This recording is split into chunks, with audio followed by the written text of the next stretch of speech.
An aircraft engine usually can be run several hundred hours before it has to be reconditioned. The engine on this airplane has done a lot of flying, and it's due for an overhaul. It's a little engine, but it runs on exactly the same principles as the big jobs. And the inspections and repairs you'll do on it are basically the same. So let's get the airplane inside the hangar and go to work.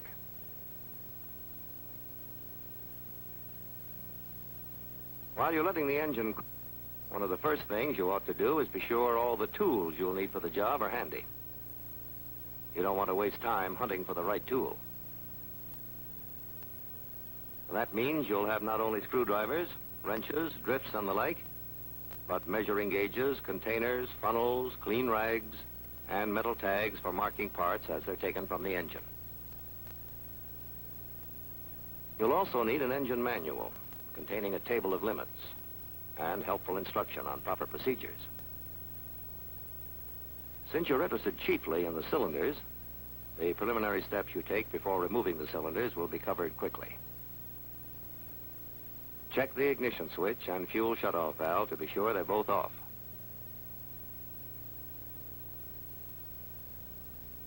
Remove the engine's cowling, including the baffles. On this airplane, you'll have to remove the propeller to get the front cowling off. Now you can spray the whole engine with cleaning solvent and dry it with compressed air to get rid of the oil and dirt that's accumulated. And always keep a fire extinguisher handy for an emergency. Next, disconnect the ignition wiring from the spark plugs. Then remove the spark plugs themselves from the engine. Now you'll have to take off the exhaust stacks and disconnect the intake pipes from the cylinders.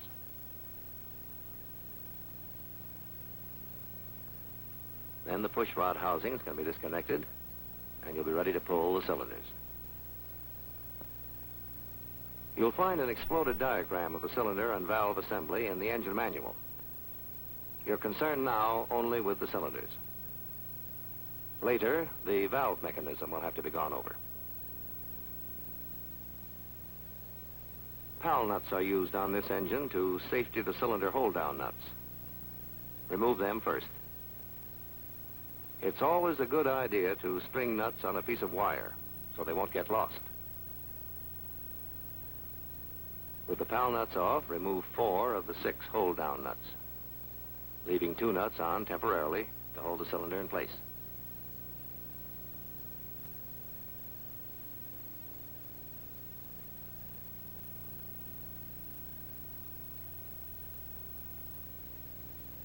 Before pulling the cylinder, put the piston at the top of its stroke so that you can get at it when the cylinder's off. You can do this easily by turning the crankshaft with a timing tool and watching the piston through a spark plug insert.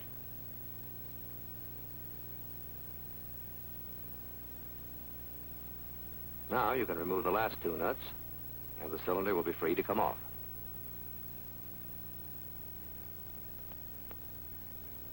There are several things to remember when pulling a cylinder. Do it carefully. Pull the cylinder out straight. Use one hand to support the piston so it won't bang down against the engine when the cylinder comes free.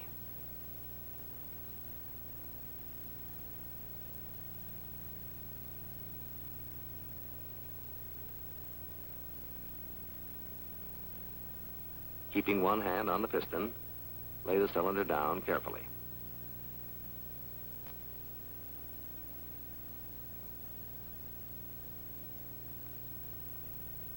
Now push out the full floating wrist pin that holds the piston to the connecting rod.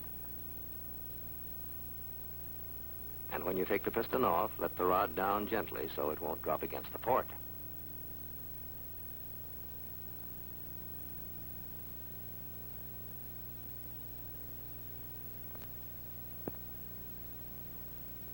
Whenever you tear an engine down, you have to be sure each part goes back in its original position. There are so many identical parts that you can't remember where each one goes, so tag it as you take it off. Metal identification tags are best because you can dunk them in cleaning fluid and the number won't come off.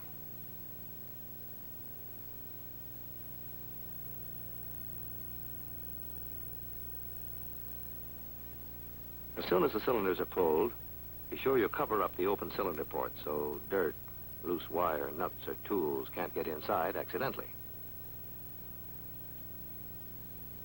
When you've removed all the cylinders and pistons and covered up all the open ports, you can move to a workbench where it's easier to make your inspection and repairs.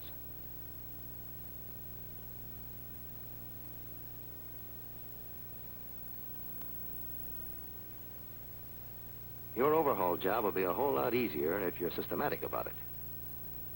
Line up the cylinders and pistons so you can work on them in order. Notice that all the parts are tagged, so there'll be no question where they go when you reinstall them. Now you can go to work on the cylinders. Take the push rods out and lay them aside, and take the connections off the push rod housings.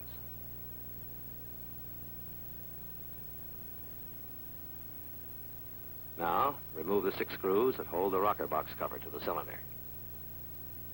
There's no safety wire to cut here because lock washers are used instead. Remove the rocker box cover so you can get at the rocker arms. Sometimes the gasket will stick to the parting surface. You can loosen it with a flat blade, but don't use a sharp screwdriver, as it may damage the parting surface.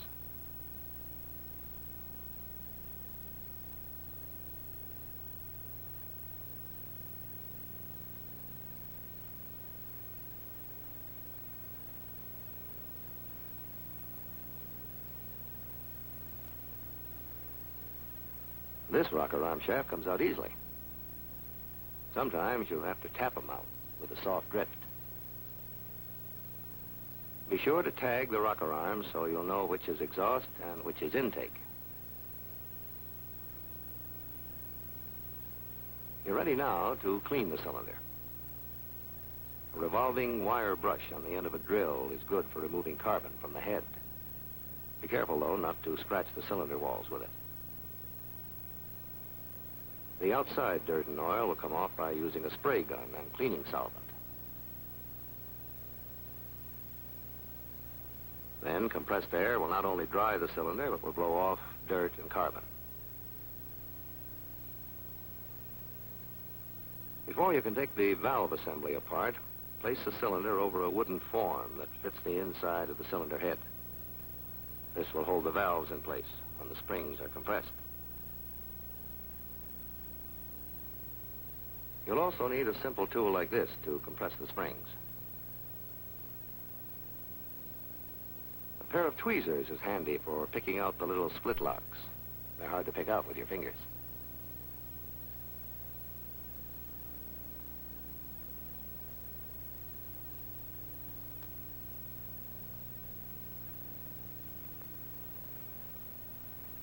With the split locks removed, the compressing tool can be taken away and the parts lifted out. The spring retainer and the inner and outer springs. You can get the spring seat out with the tweezers, too.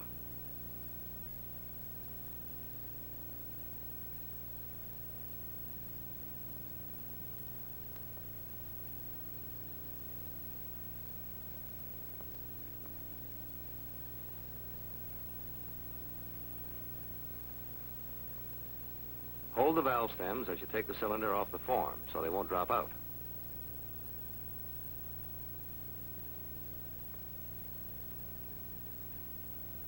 Take care when removing the valves not to let them scratch or dent the cylinder walls.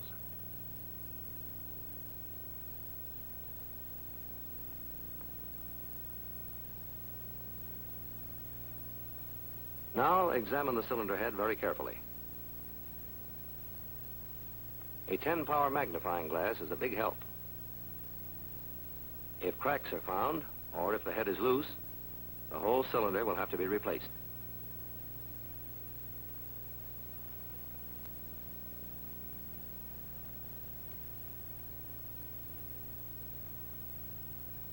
Examine the cooling fins carefully for cracks.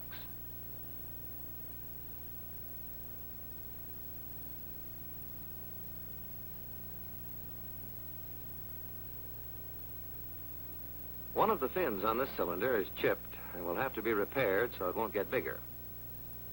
Profiling is what the repair job is called. Use a round file at the apex of the crack to prevent it from going further. Then use a flat file to smooth off the edges. Next, inspect the flange for nicks, evenness, and condition of the hold-down nut recesses.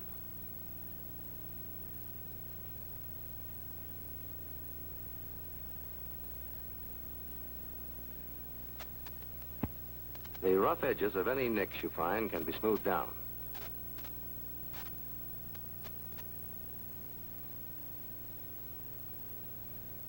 A fine stone dipped in oil is the correct tool for this. Then polish the spot with a piece of crocus cloth.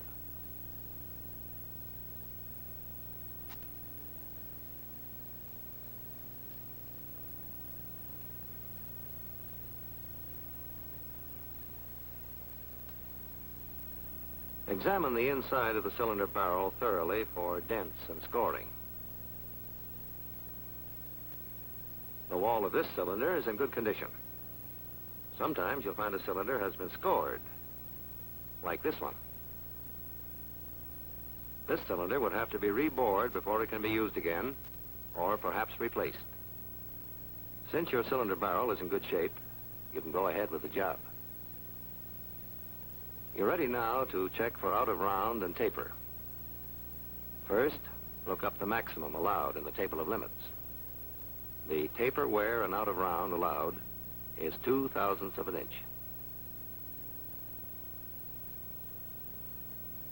Use a dial indicator to check the cylinder bore.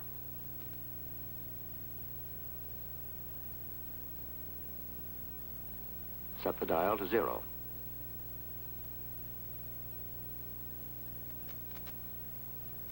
As you slide the indicator along the barrel, watch the dial to see if the pointer varies more than 0.02 of an inch.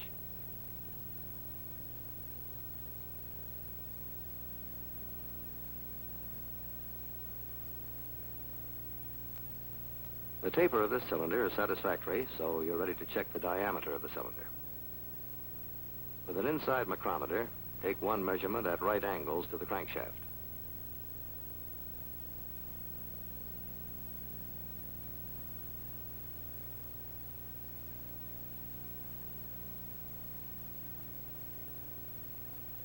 Take a second measurement in a direction parallel with the crankshaft. A comparison of these measurements will tell you if the cylinder is out of round.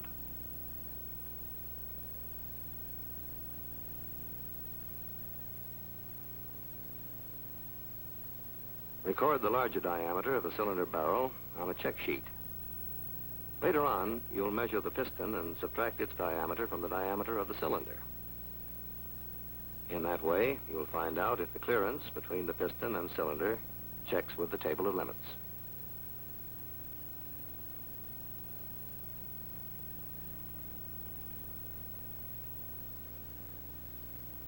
It's a good idea to check the threads of the spark plug inserts.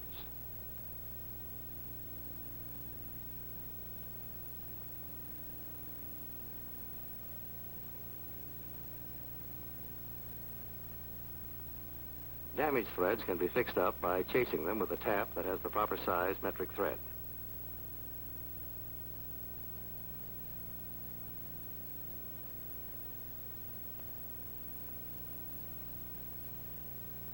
Now take the intake elbow off and examine the parting surface.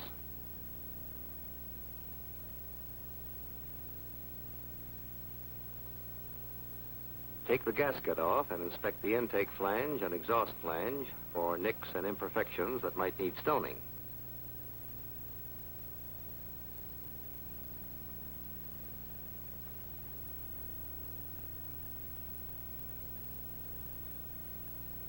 Look at the studs, too.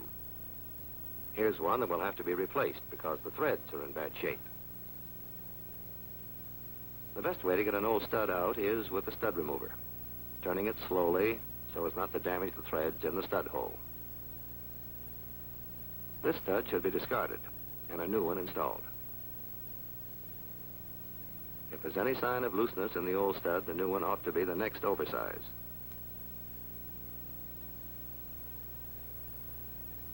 Before installing the new stud, Make sure the threads in the hole weren't damaged when the old stud was taken out. If you find them in good condition, coat the new stud lightly with a compound that will ensure tightness and run it down finger tight in the hole.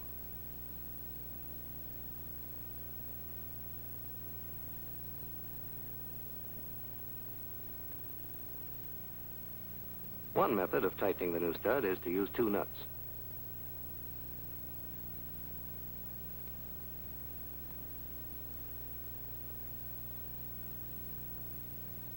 Put them on so they face each other.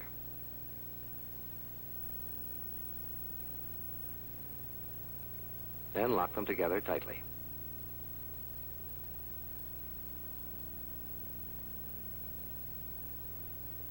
Now you can turn the outer one with a wrench, and the stud will turn.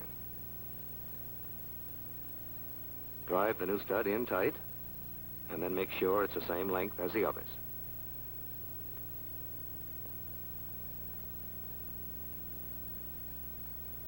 You've now finished reconditioning this cylinder. When the other 3 have been gone over in the same way, the next job will be on the pistons. When you come to them, you'll have to scrape and clean them first, inspect them carefully for defects, measure them to check clearances, and finally install a new set of rings. After the cylinders have been reconditioned, the next job is to clean, inspect, and repair the piston parts and to check clearances to determine how much wear has taken place.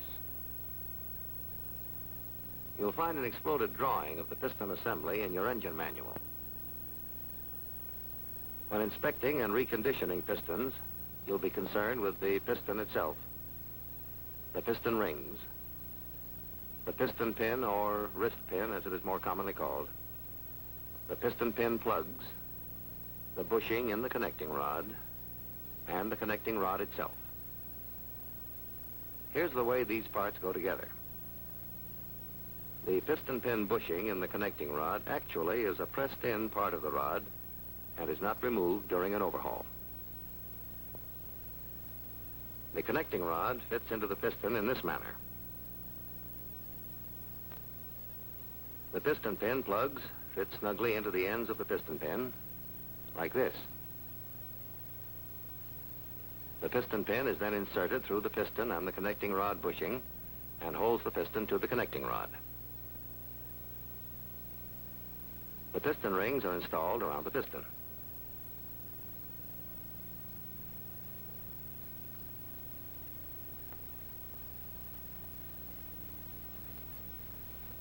And eventually, the piston assembly will be installed inside the cylinder. There must be correct clearance between these parts to assure proper lubrication. One of the most important is the clearance between the outside of the piston and the inside of the cylinder. The 2 surfaces at the ends of the piston pin, where the pin fits into the bosses in the piston, also must have proper specified clearances. And the center of the piston pin, where the pin goes through the connecting rod bushing, likewise must fit properly. Now let's get back to the pistons themselves. Take a good look at the piston rings. They may give you a clue to trouble. These rings seem to be okay. An example of what you may run into, however, is this piston from another engine. Some of the rings are seized. That is, overheating has welded them tightly to the ring grooves. Notice the blow-by marks on the rings, where hot expanding gases have escaped. A condition like this would most likely score the cylinder seriously, like this, and cause a distinct loss of power. However, the rings on the piston you are inspecting are in good shape, and you can go ahead and remove them. To get them off easily, you'll need a ring spreader that grips the ends of the ring and spreads the gap.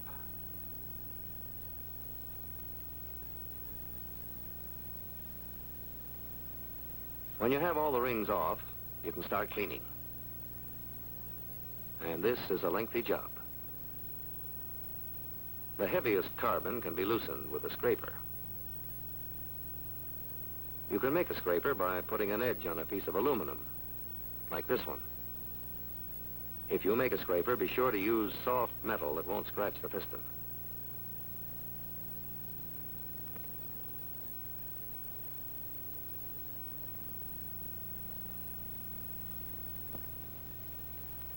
You'll need another scraper with one end narrowed to fit the ring grooves. When most of the carbon has been scraped off, the parts are ready for a soaking in cleaning solvent. Keep the pistons, pins, and plugs in sets so they don't get mixed up. When using some of the harsher cleaning solvents, wear rubber gloves to protect your hands. This cleaner is mild enough to make that unnecessary. Let the parts soak until the solvent has had a chance to loosen the remaining carbon and dirt. When certain kinds of cleaner are used, it's necessary to rinse off the parts with hot water. Now you can probably get the parts thoroughly clean with a little more scraping.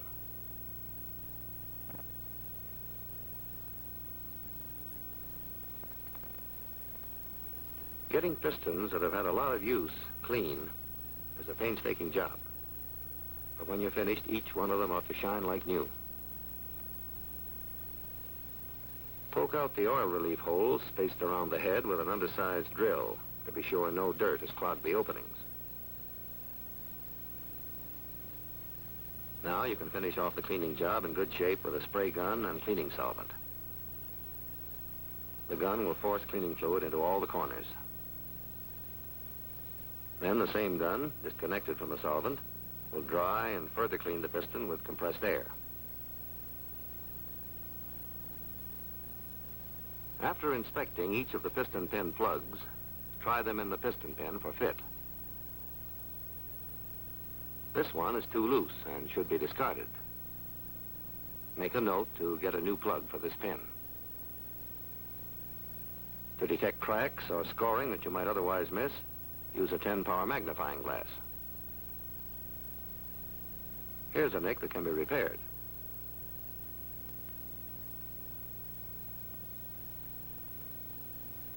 Use a fine stone dipped in oil to smooth the nick down, following the contour of the pin with the stone.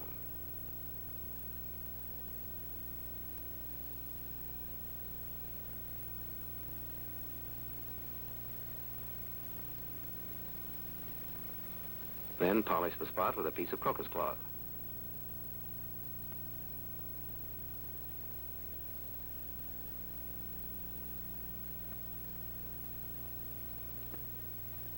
Now you want to check the piston pin for straightness. You'll need a dial indicator and a pair of V-blocks set up on a surface plate. Lay the pin in the V-blocks and place it directly under the indicator arm.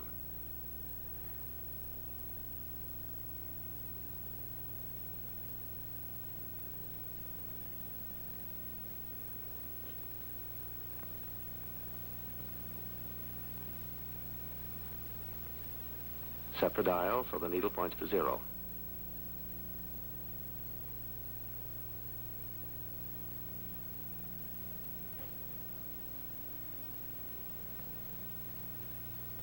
As you rotate the pin, watch the dial for any variation.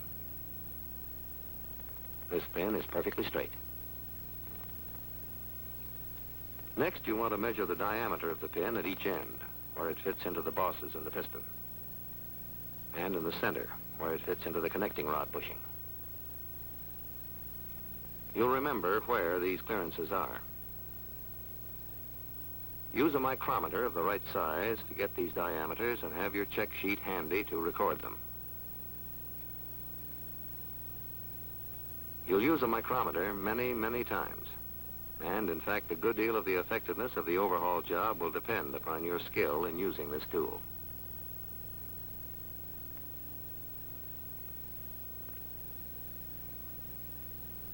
Take 2 measurements at each point and record them. Take the measurements at right angles to each other. If there's a difference in the 2 readings, the smaller is the one to use. Taking 2 measurements at each of 3 points on the 4 pins, you'll have 24 micrometer readings to take. You'll need the magnifying glass to inspect the piston also. Scoring, cracks, or corrosion will show up more clearly. This piston appears to be in good condition.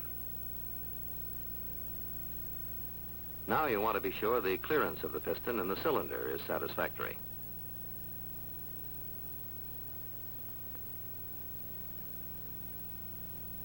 You'll recall that this clearance was pointed out. Using the proper size micrometer, measure the diameter of the piston at the skirt and record the readings on your check sheet.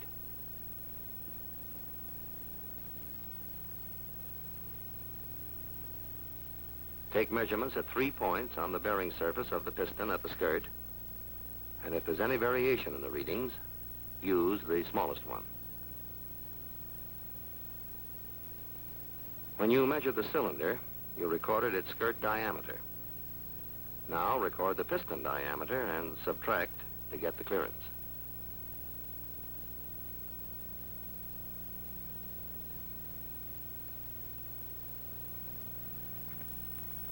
Check this clearance against the table of limits. The piston in the cylinder can have a clearance between 14 and 17 thousandths. That means your clearance is okay. A visual inspection of the ring grooves is next in order.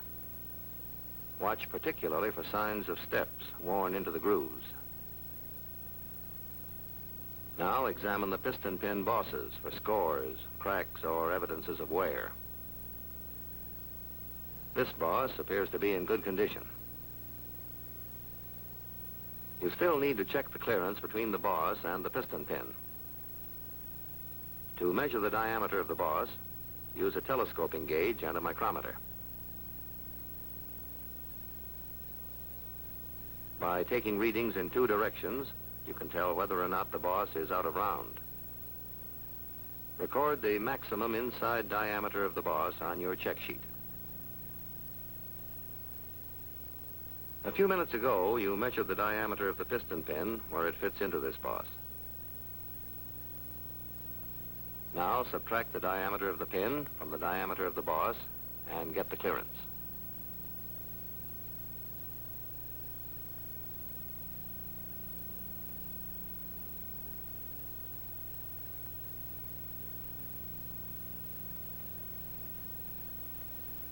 This clearance must then be checked with the table of limits to be sure it's satisfactory.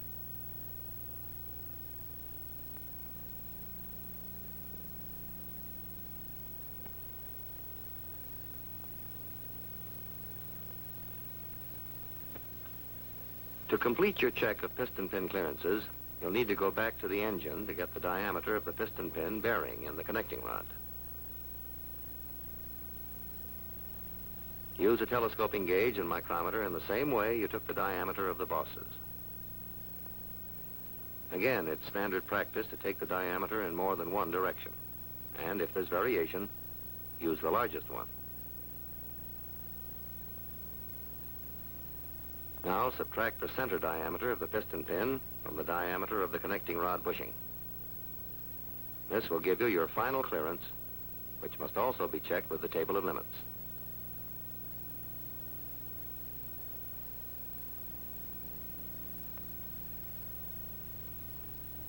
Your last job is to install new rings on the pistons. Each piston on this engine has 4 rings, 2 compression and 2 oil control rings. You'll have to check the gap of each of these rings. To do this, you'll need the cylinder.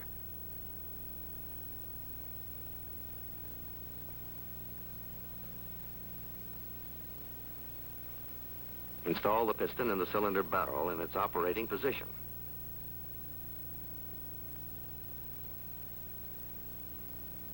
Now wipe the ring clean and dry so you'll get an accurate measurement.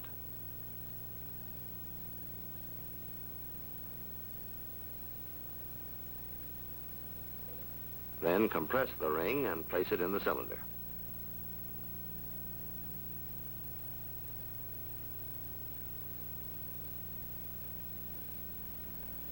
piston out so it will square up the ring.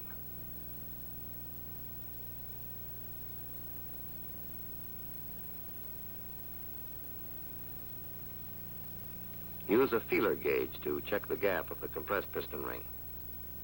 You'll find proper gap allowances given in the table of limits.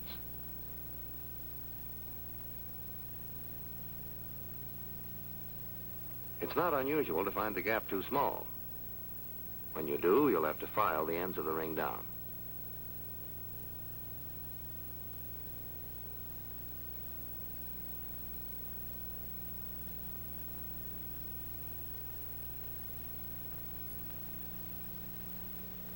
To do this, clamp a smooth file securely in a soft-jawed vise.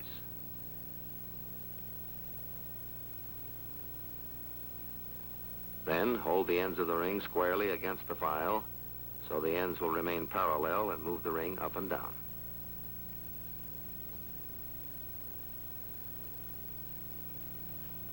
When you feel you've enlarged the gap sufficiently, make another check.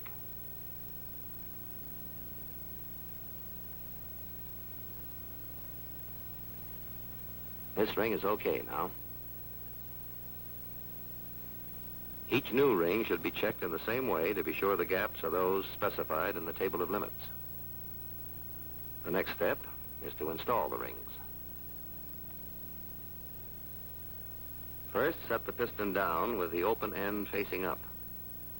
The right ring must be installed in the right groove. This is an oil scraper ring. Notice the undercut edge. Grip the ends of the ring with the ring spreader.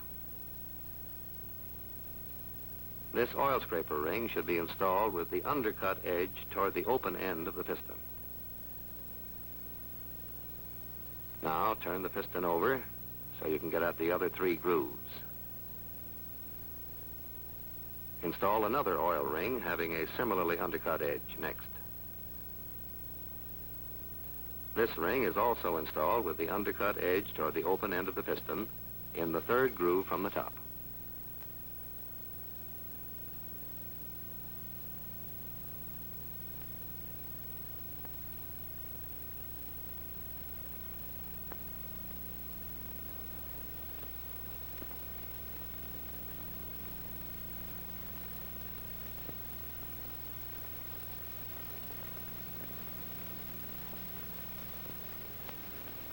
Next, install a plain compression ring in the second groove from the top.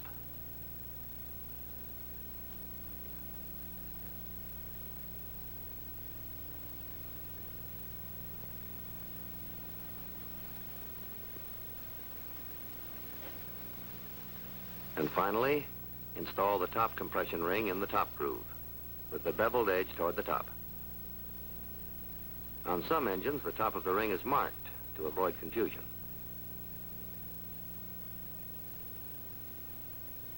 One more check you'll have to make is for side clearance of each ring in its groove. The allowable clearance for each ring is given in the table of limits.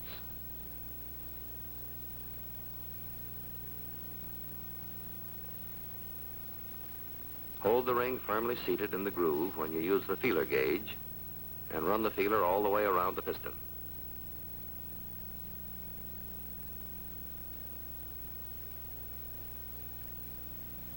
This top compression ring fits too tightly in the groove. The proper feeler gauge can't be inserted. That means the ring will have to be lapped. Use a smaller gauge to determine how much metal will have to be removed. Before lapping, mic the ring all around. Then when you mic it again later, you'll know how much metal you've removed. The lapping tools you'll need are a surface plate, emery cloth, and a wood disc with a groove to hold the ring. Lay the ring squarely in the groove with the top side up.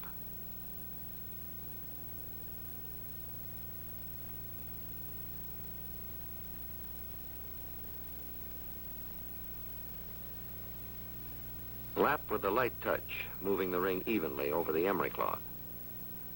To avoid heavier lapping, where your fingers touch the disc, move the fingers often to different positions.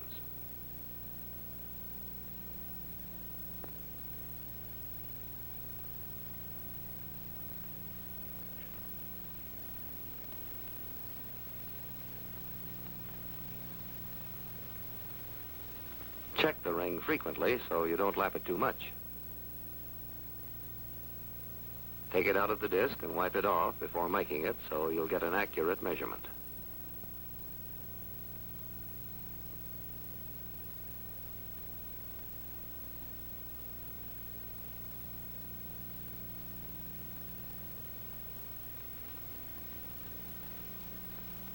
Then use the micrometer at short intervals all the way around so you'll know if you're lapping evenly. You may have to stop lapping and mic the ring several times before you have it just right. Give it a final check with the correct size feeler gauge. You may find it necessary to lap all the new rings, or you may find some of them satisfactory.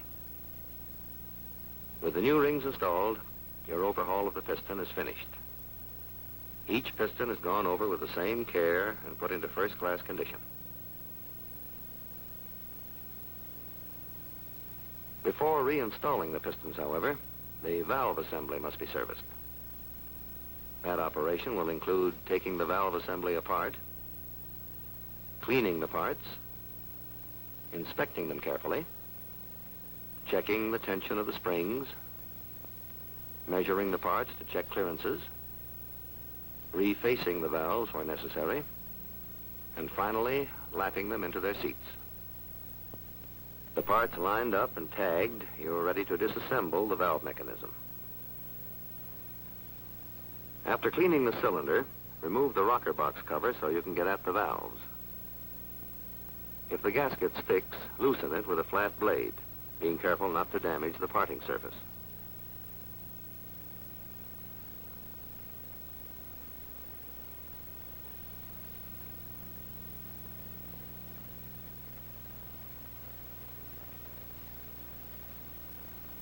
Now you can get at the various parts of the valve mechanism. Push out the rocker arm shaft and remove the rocker arms.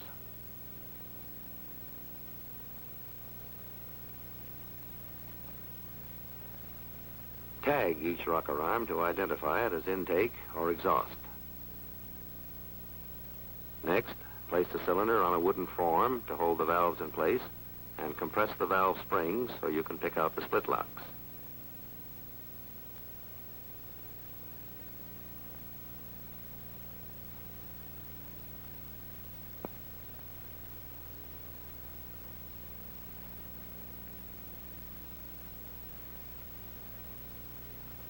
This allows you to remove the spring retainer, the springs, and the spring seats.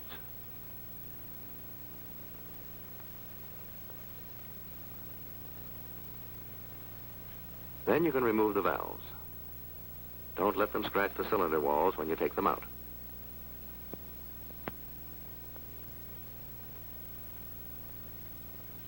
Your job now will be to clean, inspect, and repair these valve parts and to check clearances. Soaking the parts in a cleaning solvent will loosen accumulations of carbon, corrosion, and dirt. Keep the parts grouped as they come from the cylinder so they don't get mixed up.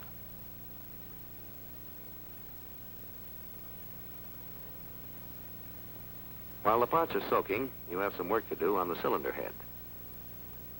Inspect the rocker shaft holes with a magnifying glass.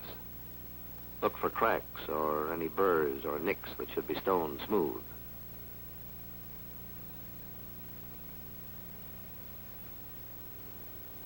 If these surfaces are in good condition, your next job is to measure the diameter of the holes with a telescoping gauge and micrometer.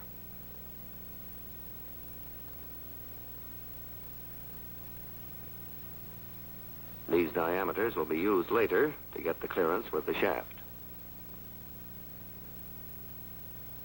By taking the diameter in two directions, you'll find out if the holes are out of round. Record the larger reading on your check sheet. Now you can remove the valve parts from the cleaner and dry them and clean them some more with a compressed air gun.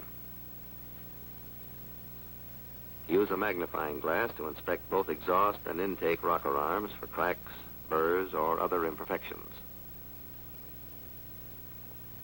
Give the bearing that's pressed into the hole in the rocker arm a close inspection.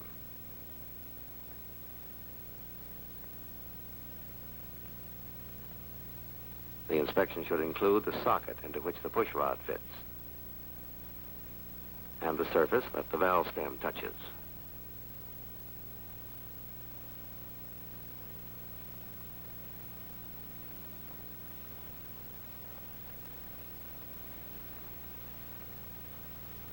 With a telescoping gauge and micrometer, measure the diameter of the bearing.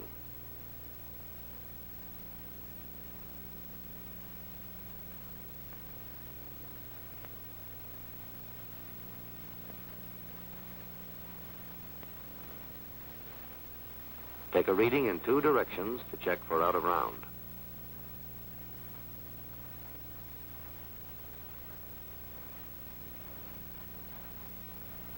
If there is a difference in the readings, record the larger one.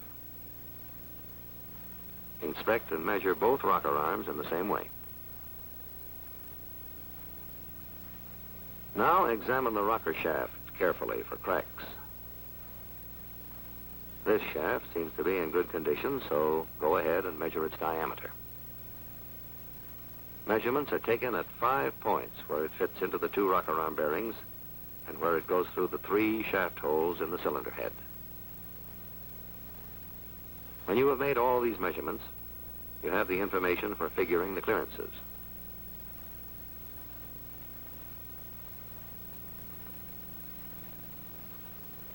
First, from the diameter of the rocker arm bearing, subtract the diameter of the rocker shaft at that point.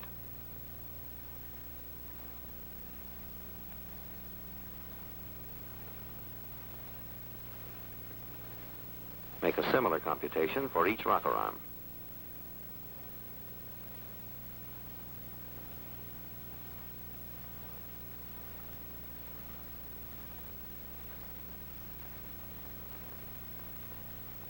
Then, from the diameter of the 3 shaft holes in the cylinder head, subtract the diameter of the shaft. Then check these clearances with the table of limits in the manual.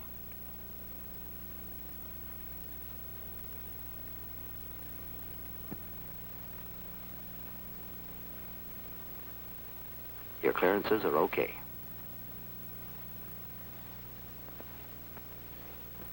At some point in your inspection, test the push rods for straightness.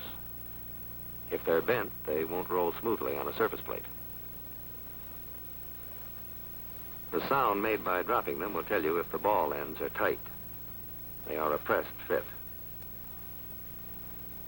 Feel the ends to be sure they're smooth and not worn.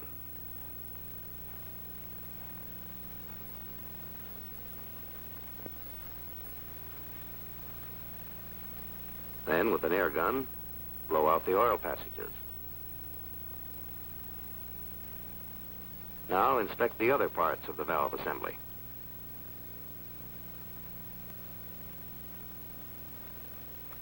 The valve spring retainer should be looked over for cracks, nicks, burrs, and wear.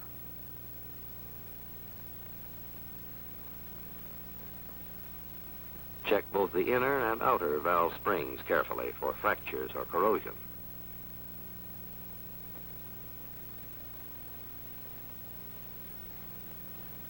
Examine the ends of the spring, particularly for splitting. This spring has a broken end which can't be repaired. It will have to be replaced with a new one. Both outer and inner springs should get a similar examination.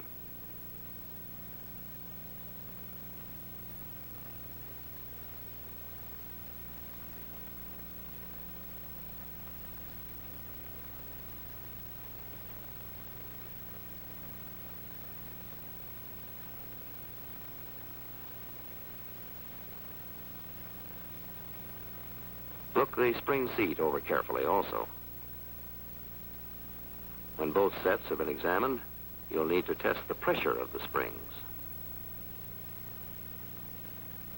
Your table of limits gives the specified tension.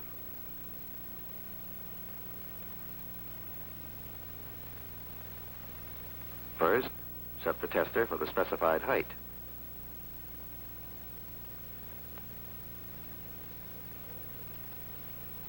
Then turn the dial to 0. Now compress a spring and watch the dial.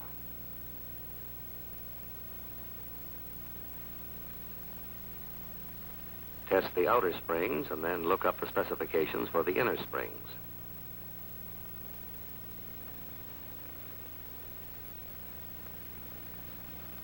Reset the tester to those specifications and check the tension of the inner springs.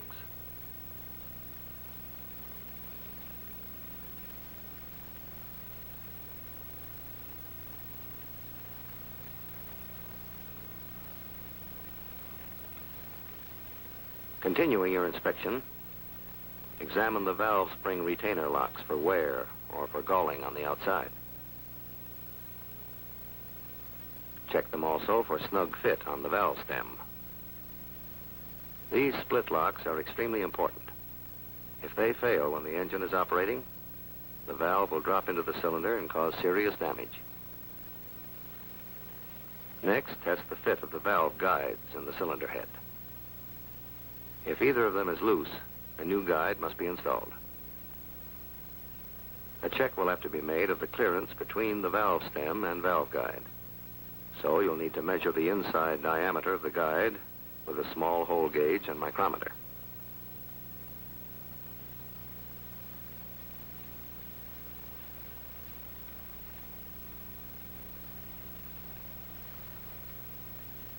Measure the diameter of the guide at several points along its length. Record this diameter for the moment on your check sheet. Now give the valves themselves a very thorough inspection. Look for cracks on the end of the valve stem, in the valve head, and in the grooves for the retainer locks. Check the stem for scoring and pitting. Inspect the face for warping, pitting, or burning. This valve face is pitted and needs to be refaced. For comparison, here's the other valve. It doesn't need refacing. Refacing consists of grinding to remove pits and to true up the face. But before refacing this valve, measure the diameter of the valve stem to get the clearance in the guide. Use the smallest of several measurements made along the stem.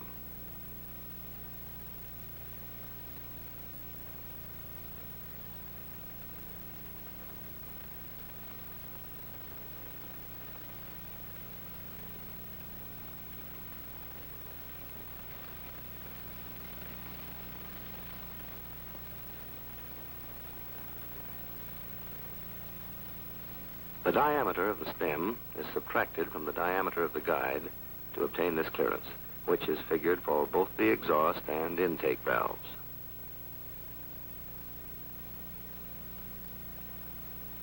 Then check these clearances in the table of limits. Now to reface the valve you found pitted. When putting the valve in the chuck of the refacing machine, it's important to set the valve face at the correct angle to the grinding wheel. Valve faces usually have either a 30 or 45 degree angle. Don't change the original angle of the face. Now adjust the valve face to the grinding wheel.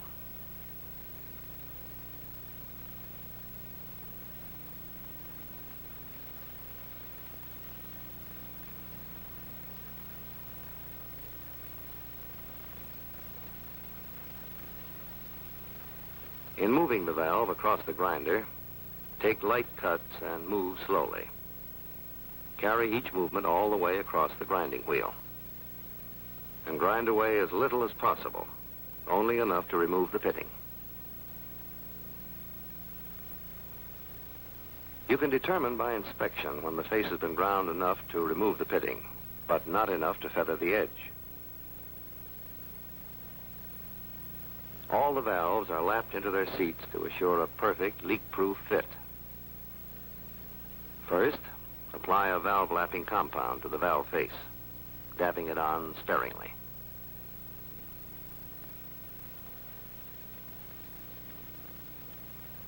Wipe the stem clean and insert the valve in its guide.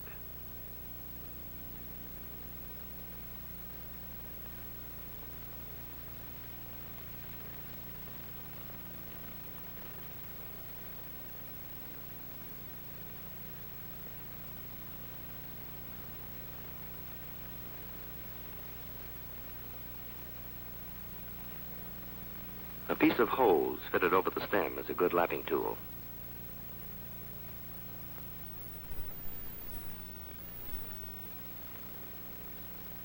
Roll the hose between your fingers with a medium pull exerted on the valve.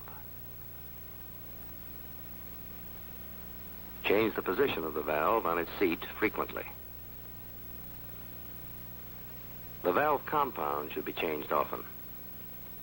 Be sure to wipe off the old compound before applying new. You may have to change compound several times. You can usually tell when the valve face has been properly lapped by its appearance.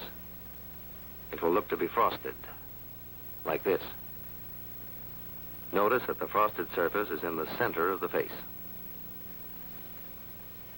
When both valves have been lapped, a test can be made. Put plugs into the spark plug inserts so they won't leak.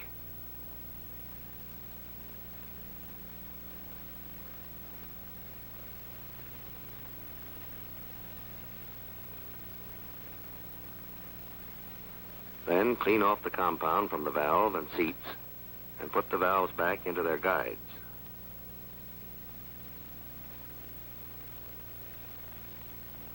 Now pour enough gasoline into the cylinder to test the seal of the valve faces against their seats.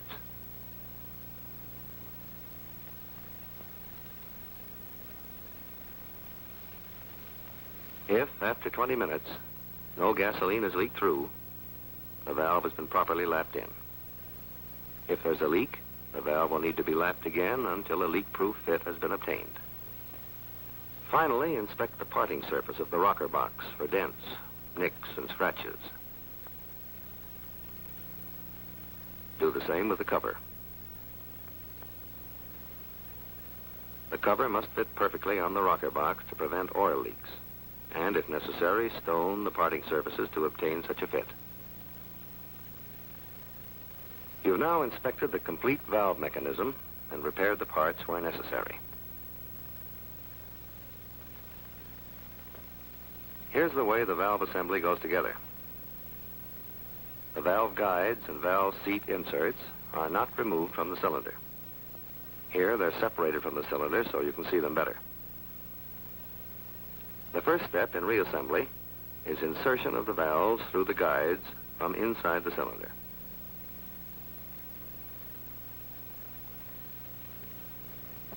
The spring seats are then installed.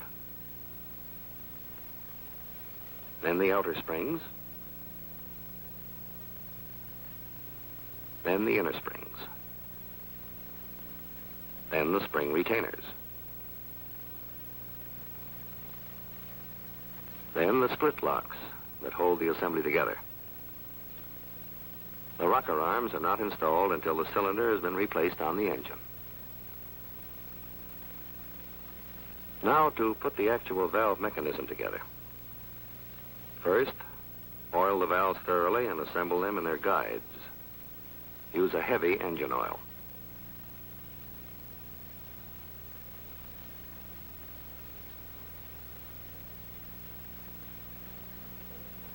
Holding the valve stems with one hand, slip the cylinder over the wooden form used before.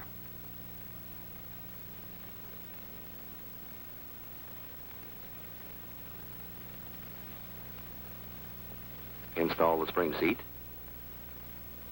the inner and outer springs, and the spring retainer. Then compress the springs with the special tool.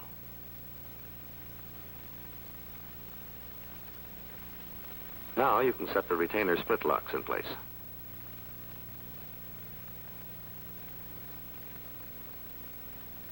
When you've assembled both valves in the same way, the cylinder can be prepared for reinstallation. Install new rubber push rod housing connections and clamps on the push rod housings. Then install a new oil seal packing on the cylinder barrel base.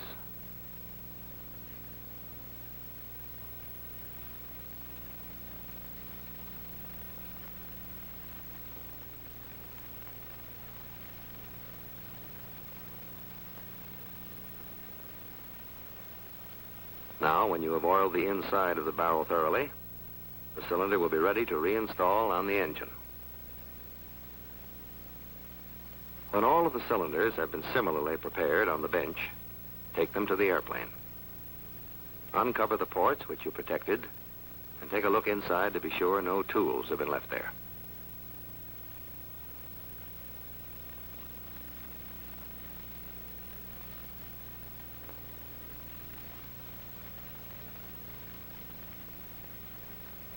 Oil the piston thoroughly, working the oil in around the rings.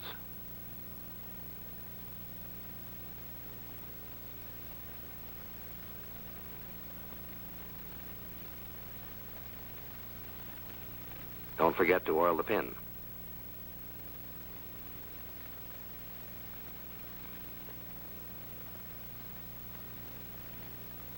Then install the piston to the connecting rod.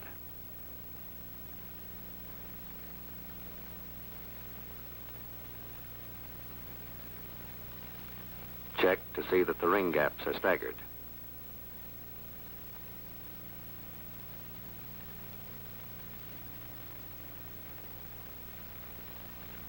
You'll need a helper to compress the rings with a clamping band while you slip the cylinder barrel over the top of the piston.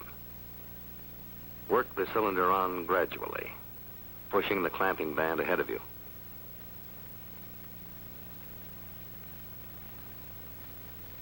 When the cylinder is past the top 3 rings, shift the clamping band to the bottom ring.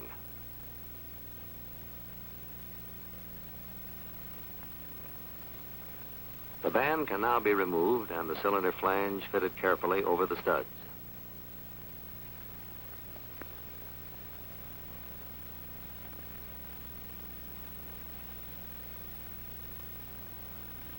The hold-down nuts can then be reinstalled.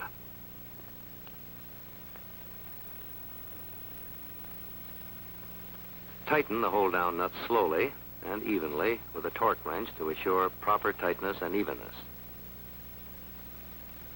Safety the hold-down nuts with pal nuts, installing the open end up. With the nut run down finger tight, give it a quarter turn with a wrench.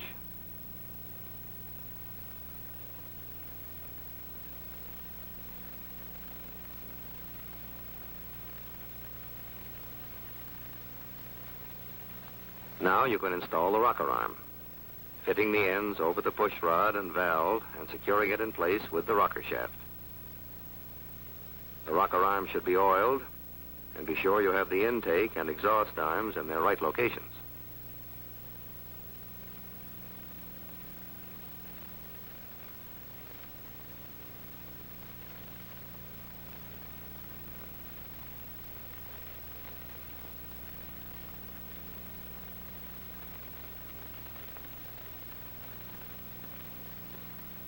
When both rocker arms are in place, put a new gasket on the rocker box cover and reinstall the cover.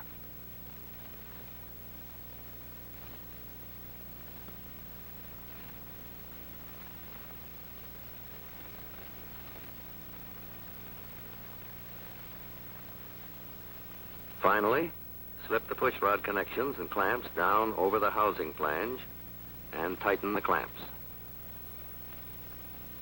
Then reconnect the intake pipes to the intake elbow on the cylinder. And last, reinstall the spark plugs and reconnect the ignition wires. When that's done, you can install the propeller and the baffles and start the engine. In this major overhaul of an aircraft engine, your job will be to clean the parts of the disassembled engine, inspect and repair them, and check all specified clearances against the table of limits. To review quickly the disassembly procedure, you'll recall that the engine was removed from the airplane and mounted on an engine stand. Then it was disassembled. The cylinders and pistons were removed. The oil sump was also removed from the crankcase. Then the gear case cover. And finally, the 2 halves of the crankcase were separated to get at the insides of the engine.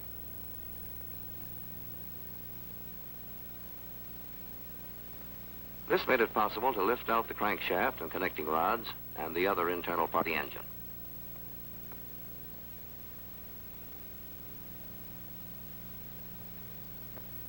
With the engine torn down, your first job is to clean every last part thoroughly. Scrub all the smaller parts, like connecting rods, in a tub of cleaning solvent.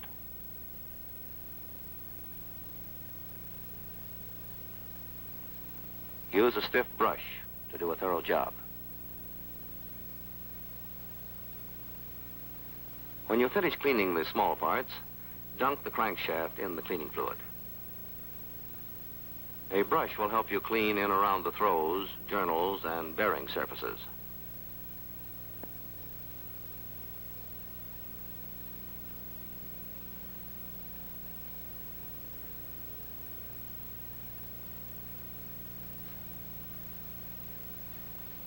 When you dry the shaft with the compressed air gun, use the airstream to blow out and clean the oil passages in the crankshaft.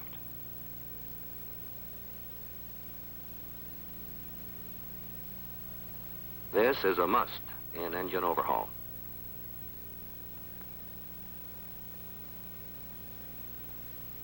Clean both halves of the crankcase, inside and out. It's a good idea to dip the whole thing in a cleaning solvent. All the dirt, oil, and sludge that gather on the metal must be removed. When it's clean, dry the crankcase off carefully with compressed air.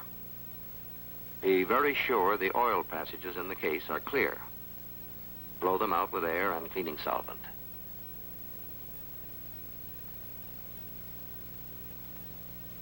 Before cleaning the oil sump, make a careful search for metal particles that may have chipped off the engine. Wipe out the inside with a clean rag. Loose particles of metal might be a clue to serious trouble in an engine. If you should find any chips like this, determine the kind of metal and look for the cause. Clean every part you've disassembled with equal thoroughness.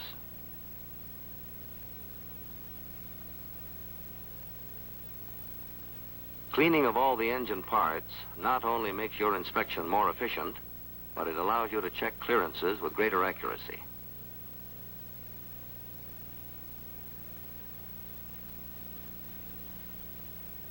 When all your cleaning is finished and the parts shine like new, you're ready to inspect the crankshaft.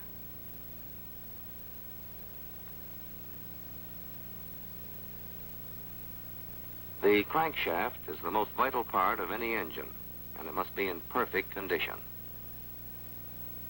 First in order is a visual inspection of the shaft. Inspect the propeller nut threads. Look for cracks, scores, or other damage. Inspect the propeller key for burrs or signs of wear, and check it in the keyway to be sure it fits properly.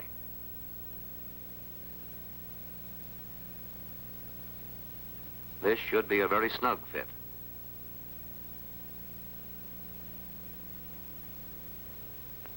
Ordinary visual inspection of the crankshaft is not enough, however, as fractures can't always be seen. The use of some kind of particle inspection is a more certain test. In the magnetic particle inspection, the crankshaft is magnetized by sending a charge of electric current through it. The shaft is then thoroughly soaked with a solution containing magnetic particles.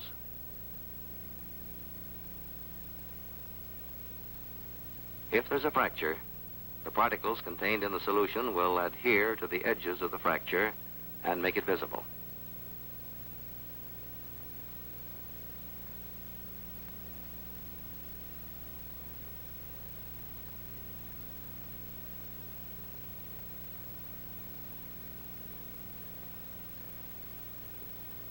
This shaft is in sound shape, since there's no indication of cracks.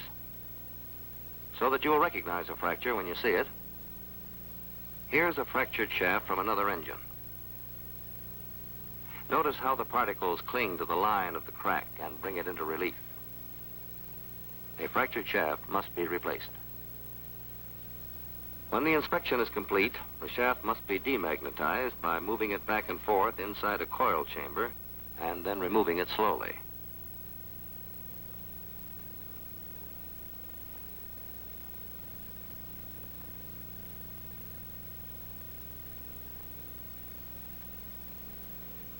But you must be certain, too, that the shaft is not out of alignment.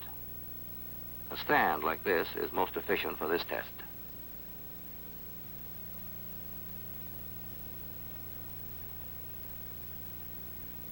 A dial indicator put on the shaft will check it for run-out or straightness when the shaft is rotated.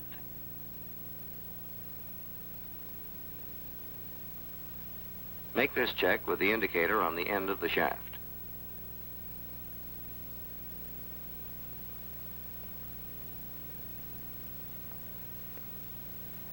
Make another check with the indicator on the center main bearing surface.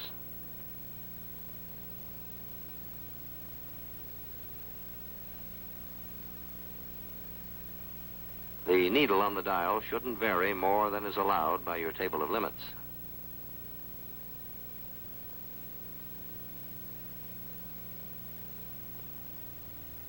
You can check in your engine manual for the maximum run-out allowance.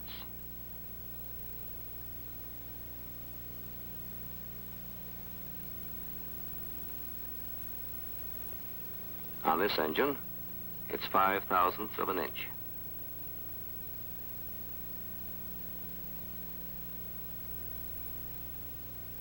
Now you need to measure the 7 bearing surfaces of the shaft in order to determine clearances.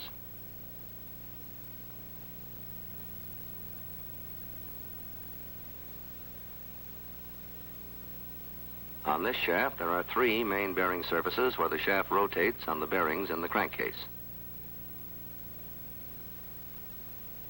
There are also 4 bearing surfaces where the connecting rods are attached to the shaft.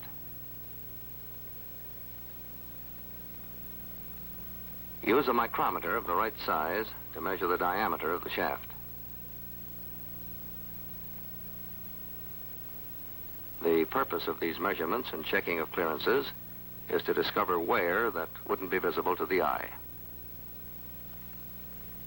Take a measurement in 2 directions to check for out of round. If there's a slight difference in the reading in different positions on the shaft, record the smaller diameter on your check sheet.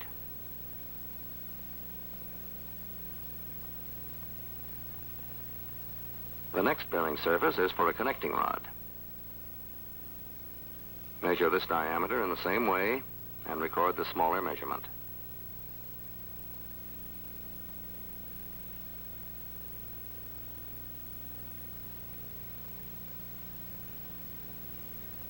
Later, you'll measure the connecting rod bearing and, by subtraction, get the clearance. Now measure each of the other 5 bearing surfaces and record the diameters.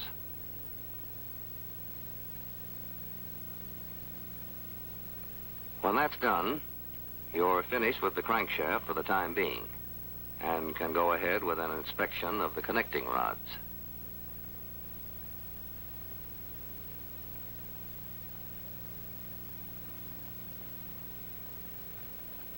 Take the rod apart and slip the bearing out.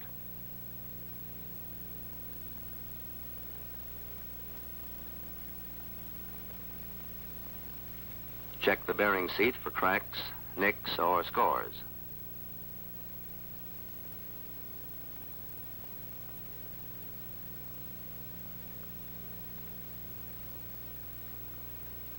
Examine the split bearings for scores, chipping, or flaking. Give the rod itself a careful checking over.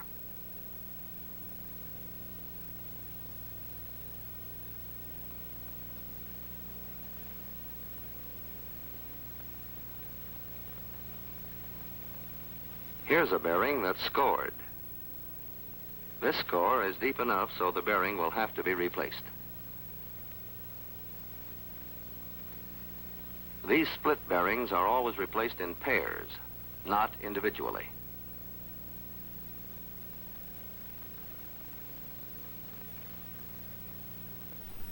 The bearings fit easily into the seats, and they'll only go in one way.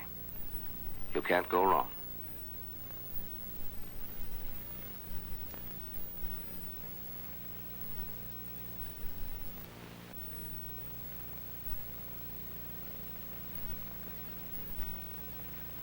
So far, this rod is in good condition. Bolt it back together so you can give it a check for possible bend or twist. To make this check, insert a special mandrel through each of the holes in the rod, using shafts that fit snugly.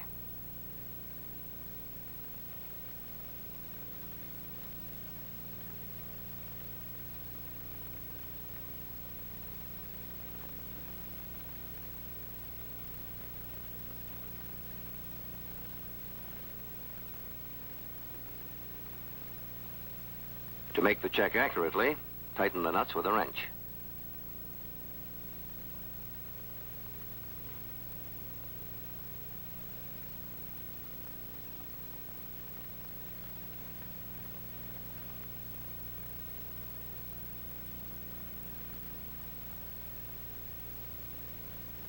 Now prepare a set of parallel bars with 4 metal gauge blocks on a surface plate.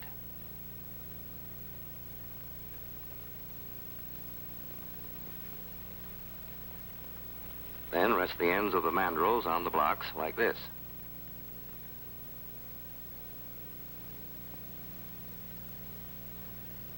Now compare the distance between the ends of the mandrels on each side of the rod. Use a dial indicator for accuracy.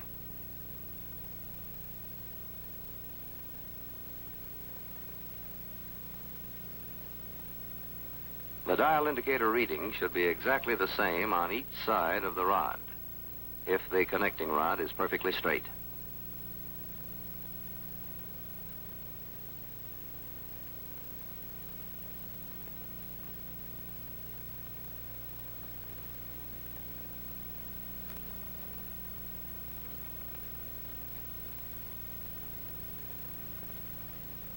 Now make a check for twist. If the ends of the mandrels rest firmly on the gauge blocks and there's no wobble at the corners, the rod is not twisted.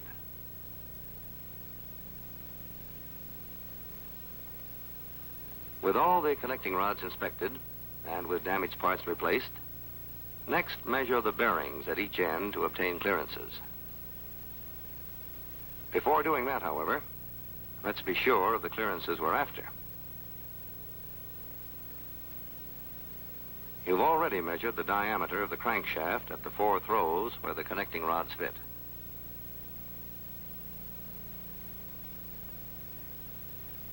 Now you want to measure the diameter of the bearing in the large end of the connecting rod. Then, by subtraction, you can find out what the clearance is between the crankshaft and the connecting rod bearing. In operation, the crankshaft is nearly centered in the rod, like this, with clearance for oil all the way around. Of course, when you check the clearance, your figure will represent the total, as if the rod were pushed to one side. Now make the measurements. Use a telescoping gauge and micrometer to measure the diameter of the bearing through which the crankshaft fits.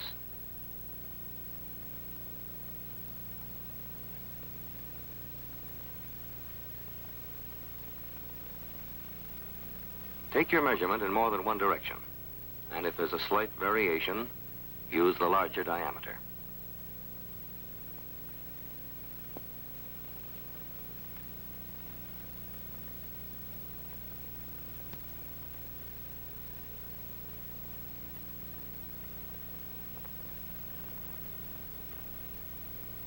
Now, to figure the clearance between the crankshaft and connecting rod bearing, subtract to get the difference.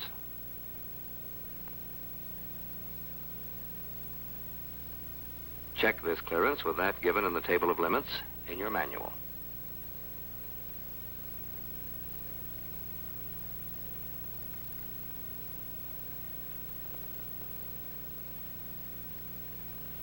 Your clearance is satisfactory.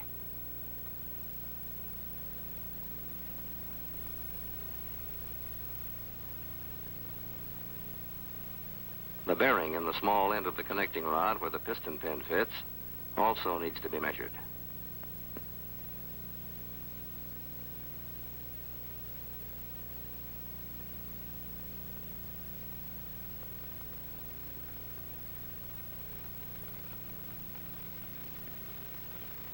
Measure this diameter in more than one direction, and if there's a difference, use the larger diameter.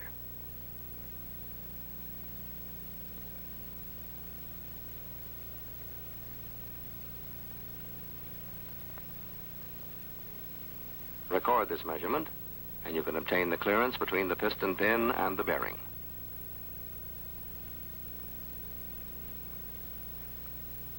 You'll remember that you measured the diameter of the piston pin when you overhauled the pistons. Now you can get the clearance between the piston pin and the bearing in the small end of the connecting rod by subtracting one diameter from the other.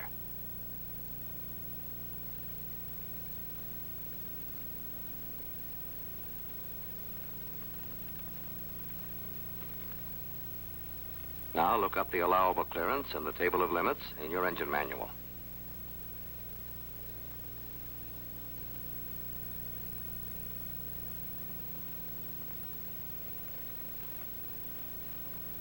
Your clearance is okay.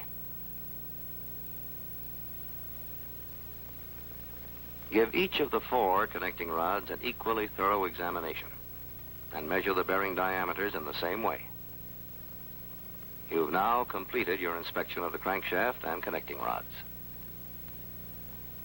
The camshaft, the 2 halves of the crankcase, and the other disassembled parts remain to be overhauled before the engine can be reassembled. In the overhaul of the engine, the crankshaft and connecting rods have been cleaned and inspected, and the various clearances between parts have been checked. The next part to be inspected is the camshaft.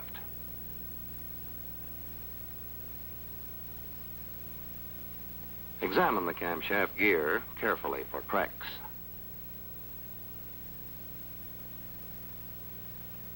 Pay particular attention to the teeth to be sure none of them shows signs of excessive wear.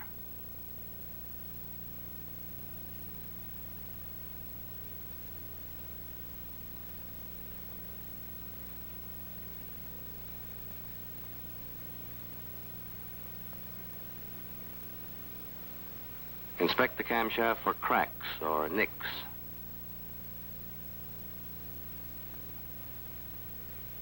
Check the bearing surfaces and cam lobes for wear, scoring, or pitting.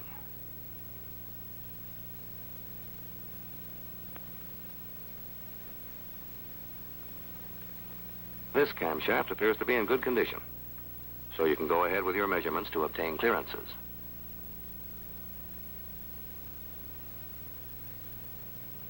There are 3 bearing surfaces on the camshaft where it fits into the crankcase. The diameter of the shaft at each of these 3 points must be measured, and later you'll measure the bearings in the crankcase to get the clearances. Use the micrometer on these bearing surfaces the same as you did on the crankshaft. Measure in at least 2 directions, and if there's a variation, use a smaller diameter. Record the diameter on your check sheet for future reference.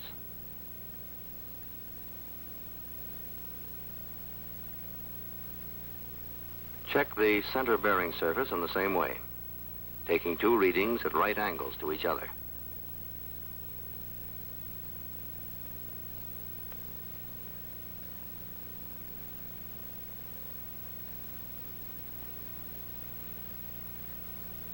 Record the smaller reading, and then check the diameter of the bearing surface at the front end of the camshaft.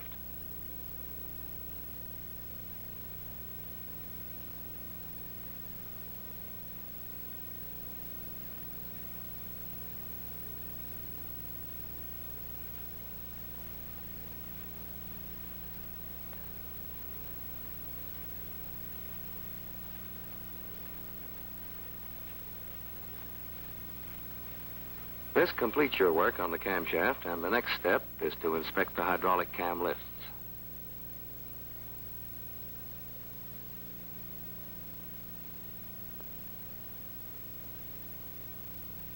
Remove the tag temporarily so it won't get in your way. And look the tappet over carefully to be sure it's in good condition.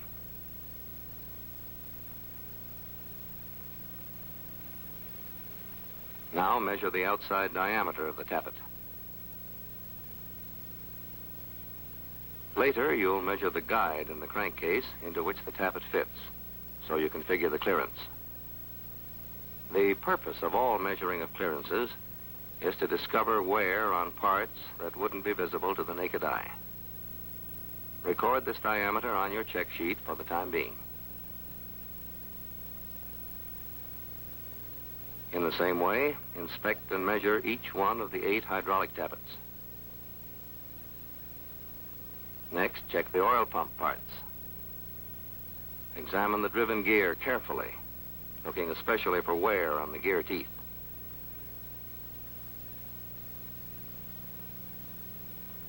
Then inspect the drive gear and shaft.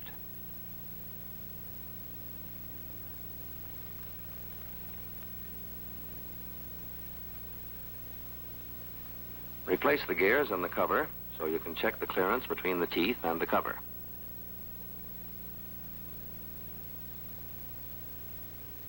To make this check, use a feeler gauge as a go-no-go gauge. Use a feeler one size over the specified maximum clearance. It should not be able to enter between the edge of the tooth and the cover. Then select a feeler one size under the specified minimum clearance. You should be able to insert this one easily.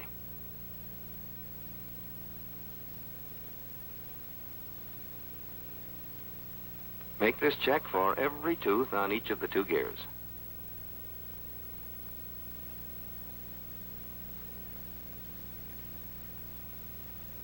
These clearances are a check on the efficiency of the pump.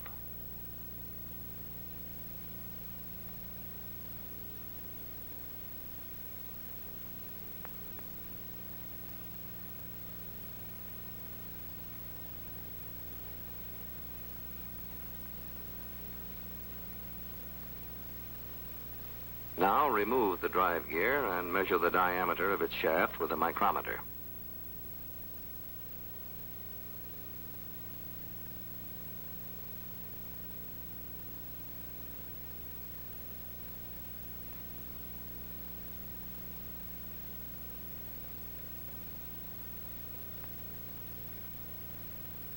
Then, with a telescoping gauge, check the clearance of the shaft with the hole in the gear case cover.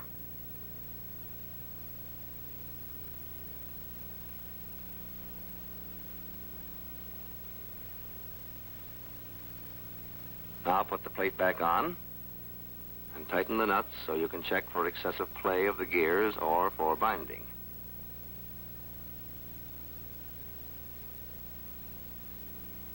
If it's satisfactory, you can remove the cover again and continue your inspection.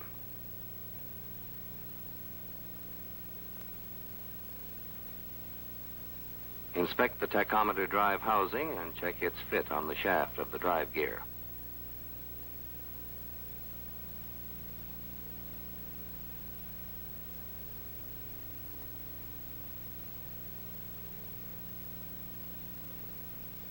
Inspect the parts of the oil pressure relief valve to see that they are in good condition.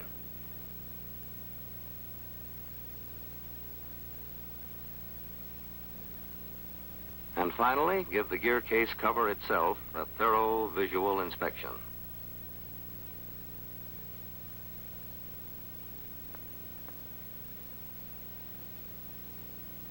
The 2 halves of the crankcase are next in order. Inspect each case closely for fatigue cracks or other evidences of weakness.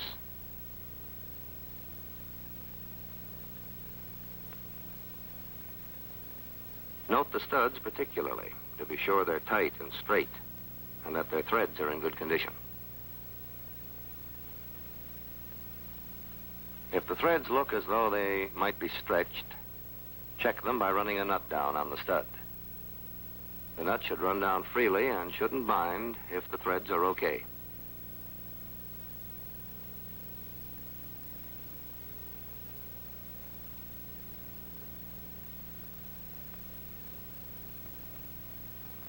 Sometimes cracks develop at the bolt holes, so be sure to make a thorough inspection of each hole. Make certain that the parting surfaces are smooth so the sections will fit together tightly. If you find any nicks, stone them down. The parting surfaces should make a tight seal.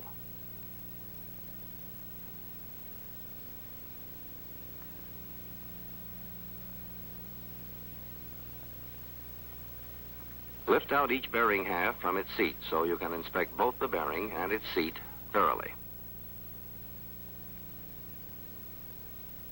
The seat into which the bearing fits sometimes gets cracked or worn, and the bearing itself is subject to scoring and scratching. However, these appear to be okay.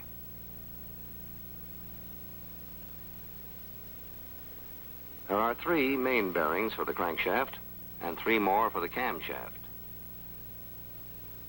Each of these should be given a careful examination.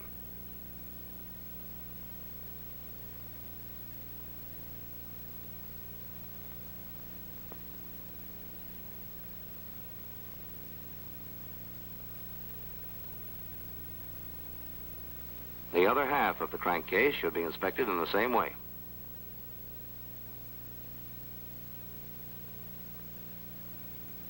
You'll remember that you measured the crankshaft bearing surfaces where they fit into the crankcase. Now you want to measure the crankcase bearings and get clearances. In order to measure the diameter of the bearings, you'll have to put the 2 halves of the crankcase back together temporarily.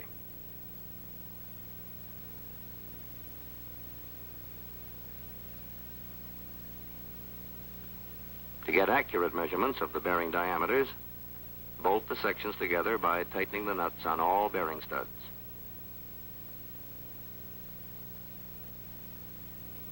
Now measure the diameter of the bearings.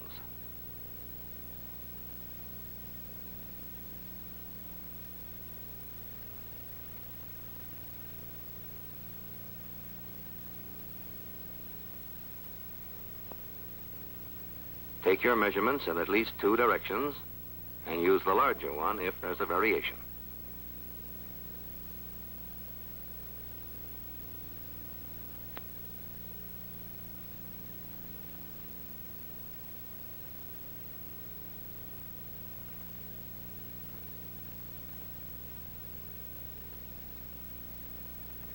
Now you can figure the clearance between the crankshaft and the crankcase bearings at this point. Subtracting, you get 3/1000ths of an inch. You'll find the allowable clearance shown in the table of limits in your manual.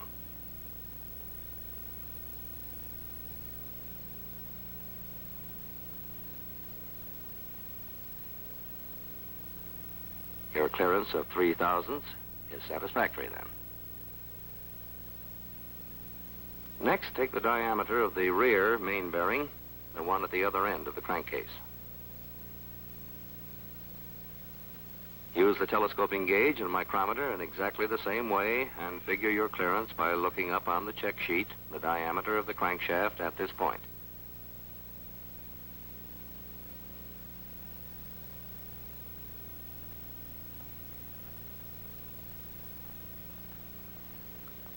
You'll have to reach down through a cylinder port to get at the center main bearing to measure it. Otherwise, the procedure is exactly the same.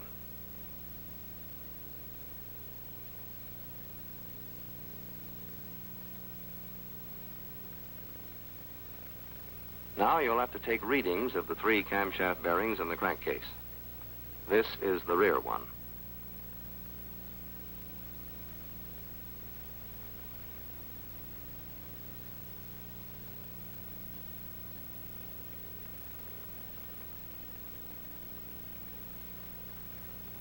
Again, if there's a variation, take the larger reading.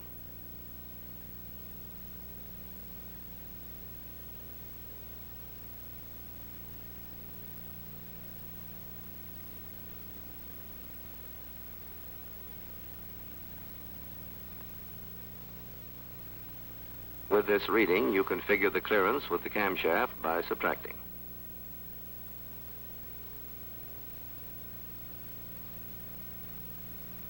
result should be checked against the table of limits. The center and front bearing measurements for the camshaft will have to be taken by reaching through the cylinder port. They must be taken, however, and the clearance is checked for each one.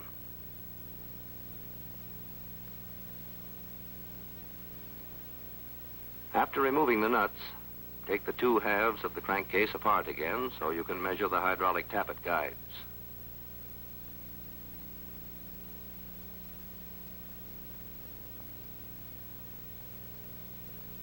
With a telescoping gauge, check the inside diameter of each guide.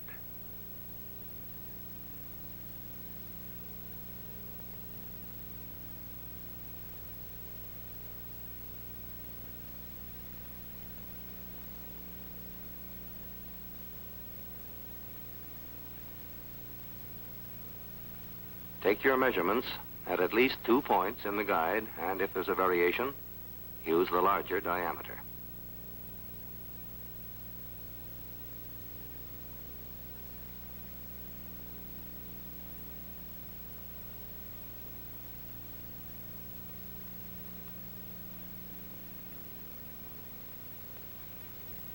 Now you can figure the clearance of the tappet in the guide.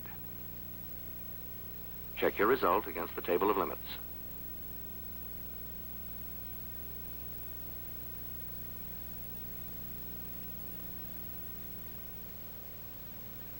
Measure each of the hydraulic tappet guides in the same way and make certain that all the clearances are within the allowable limits.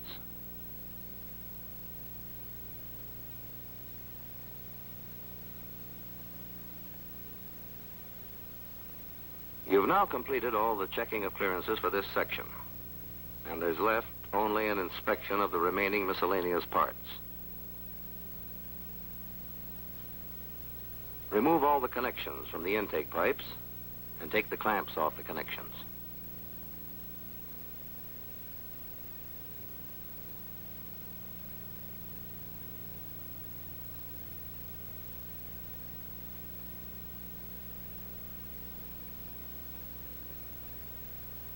Then inspect each of the intake pipes carefully for cracks and dents.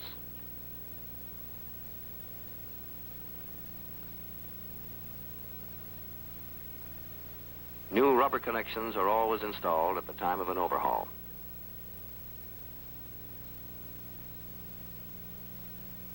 As you put the old clamps back on the new rubber, inspect each clamp.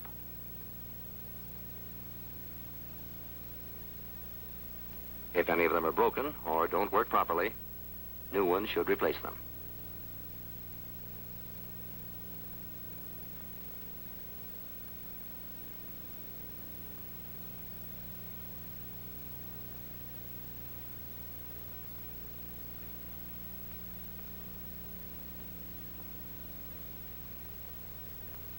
When all the intake pipes and their connections have been put into condition, inspect the pushrod housing flanges.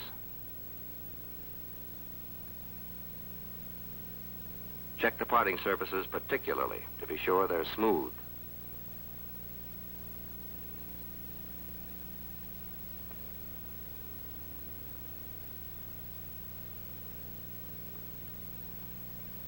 Next, go over each of the 8 pushrod connections. Install a new set of rubbers in the clamps and discard the old ones. See that the threads of the tightening screws are in good condition. With this inspection, you've finished your overhaul of the engine and you're ready to reassemble the parts and reinstall the engine. All of these engine parts have been thoroughly inspected. Necessary repairs and replacements have been made, and all clearances have been checked. You're ready to reassemble the engine and replace it in the airplane. The first step is to assemble the connecting rods to the crankshaft. Check the tag to see where the rod goes, and remove the tag.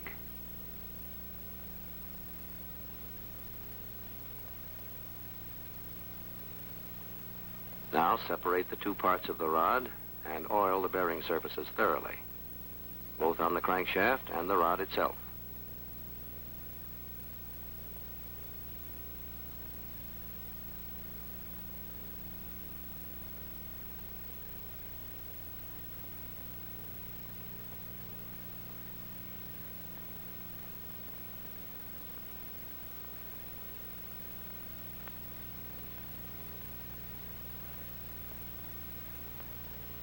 Install the rod on the crankshaft throw, oil the cap, and bolt the two parts together.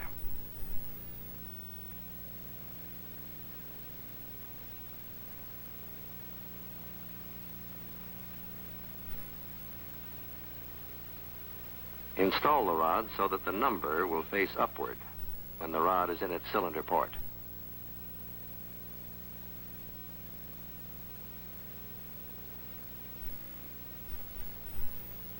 When all four rods have been installed, tighten the nuts carefully with a torque wrench to the value specified in the table of limits.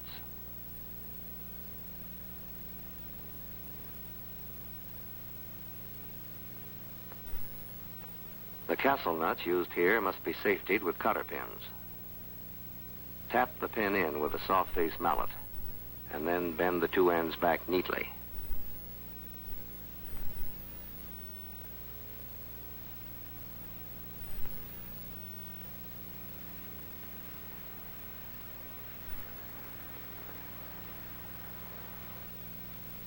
When all the nuts are safetied, use a feeler gauge to check the end clearance of each rod on its throw. You'll find a specified end clearance given in the table of limits.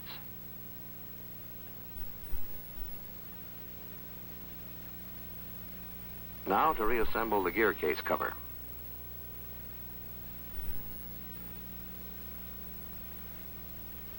Put a new gasket on the oil screen and dip the screen in clean engine oil.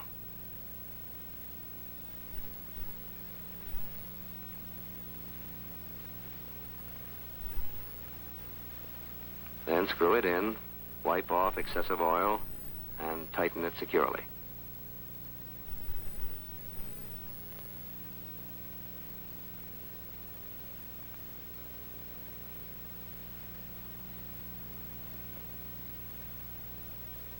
Install a plastic plug in the thermometer hole temporarily to keep dirt out.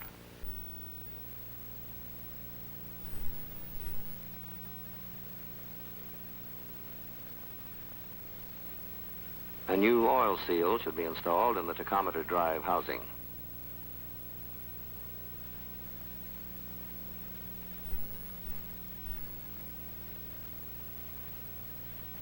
This is a very snug fit.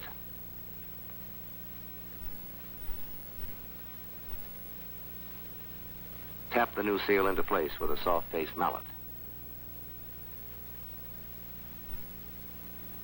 Then install a new gasket on the tachometer drive housing. The tachometer drive housing and oil pump gears are installed together. Oil the two gears and install them.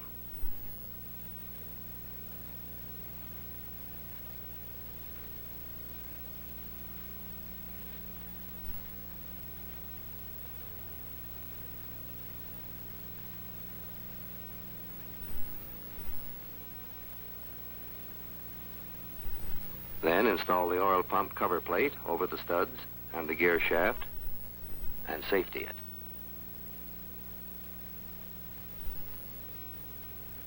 To prevent the tachometer drive oil seal from being pushed out of place when you install it, insert a rod through the seal.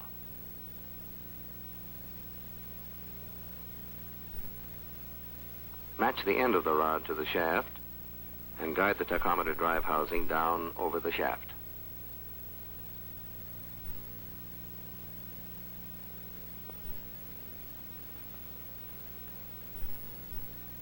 Then screw the tachometer drive housing in and tighten it. Don't over-tighten it. Notice that it has a left-hand thread, so the rotation of the shaft won't loosen it.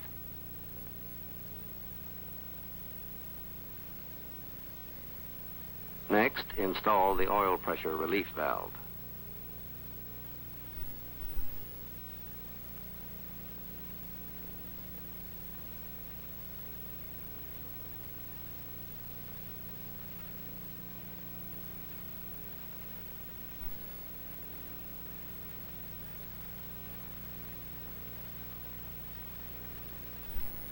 Use a new gasket on the cap.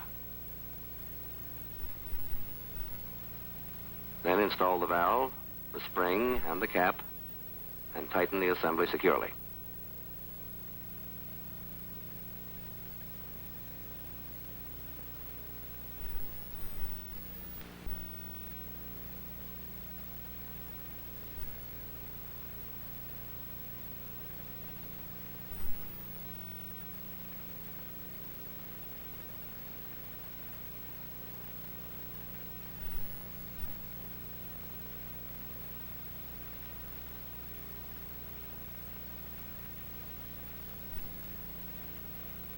This completes the assembly of the gear case cover, but there's one more check to make.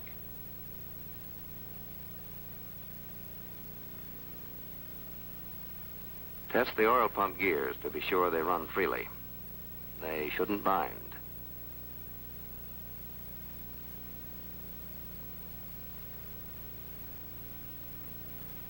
Now you're ready to mount the 2-4 crankcase on the engine stand.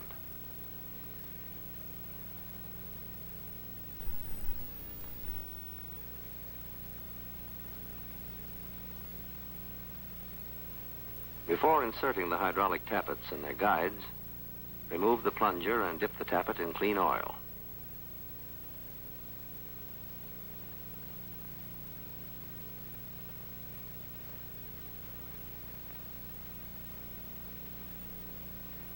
Then insert it in its guide. Do the same with the other 3.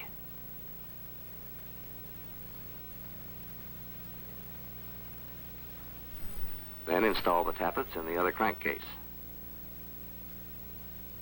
They'll remain in place in the 2-4 crankcase, but in the 1-3 crankcase, you'll have to prevent them from dropping out when you turn the case over to install it.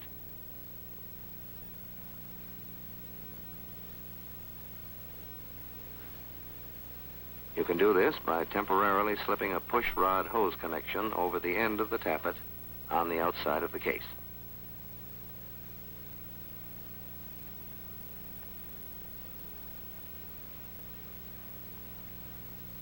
Now make sure each of the bearings gets a thorough oiling.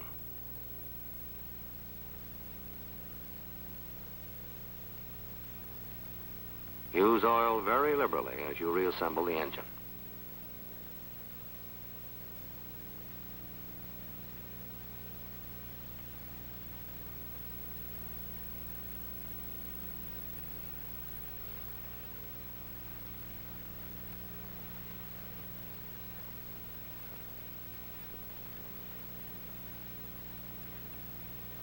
Oil each of the bearing surfaces of the camshaft and lay the camshaft and its bearings in the crankcase.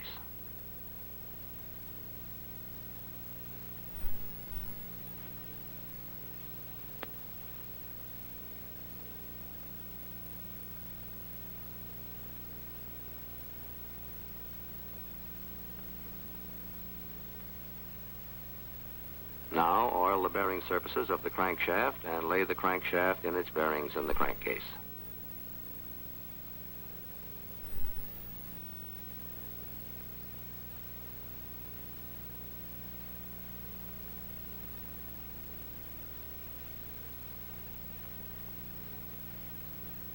Be careful to guide the 2 and 4 connecting rods through the cylinder ports so they won't damage the sides of the ports.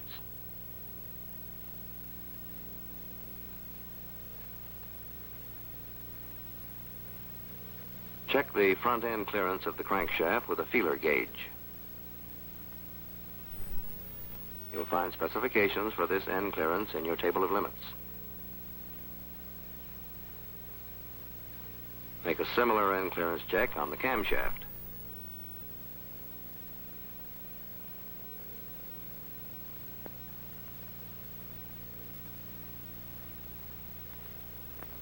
Dip the oil seal in oil and push it securely into place on the front of the crankshaft.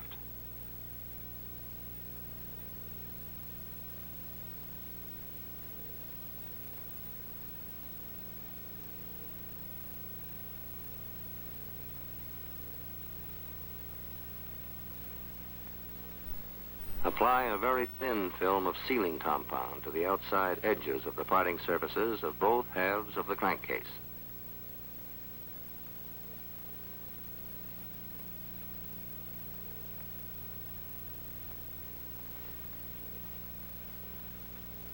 Now you can install the 1-3 crankcase on the 2-4 case.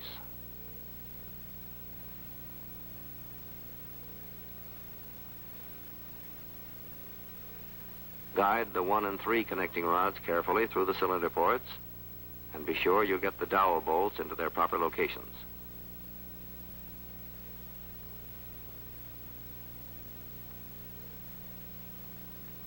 With the two sections fitted together, you can reinstall the bolts that hold them.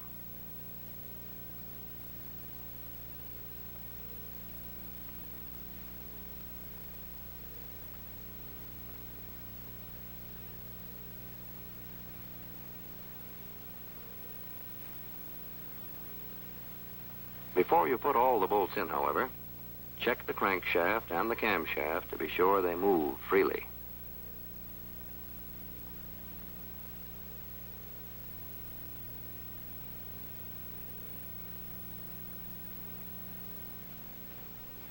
Then you can finish bolting the crankcase together.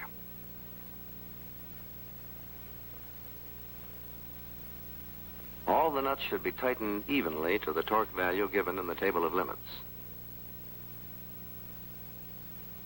This will prevent undue stresses on the crankcase.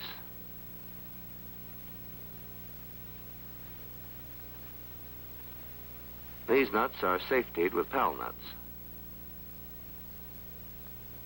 The correct way to install a pal nut is to run it down finger tight with the open end up, and then give it a quarter turn with a wrench.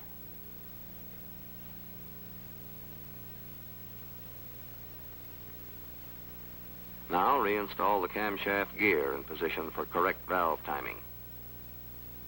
A valve timing mark is stamped on the side of one of the cam gear teeth. To synchronize the two shafts, that mark should mesh between the two timing marks stamped on the crankshaft gear. To position the camshaft, reach through a cylinder port and rotate it until the bolt holes line up. They'll only match in one way. Then install the bolts that secure the gear to the camshaft.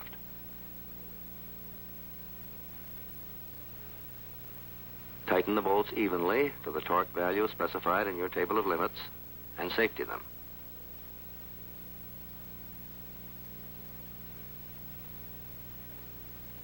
To check the backlash of the camshaft and crankshaft gears, set up a dial indicator with its arm flush against the tooth of the camshaft gear.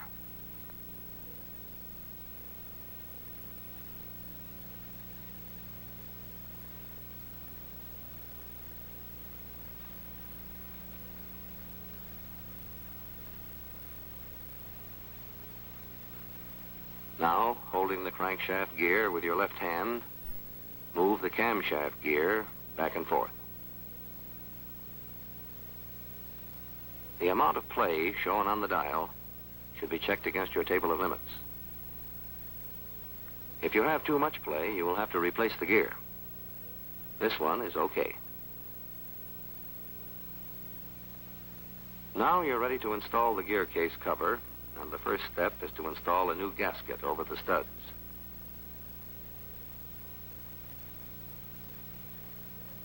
This gasket has to go on flush against the crankcase so the holes fit properly over the studs and line up with the main oil passages in the crankcase.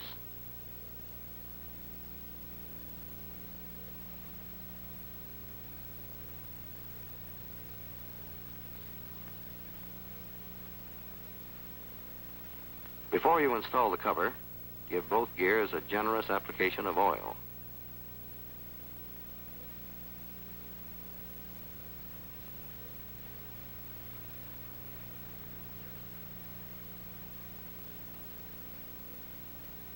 Then put some oil into the oil pump to lubricate those gears, and fit the gear case cover on the studs and assemble the washers and nuts.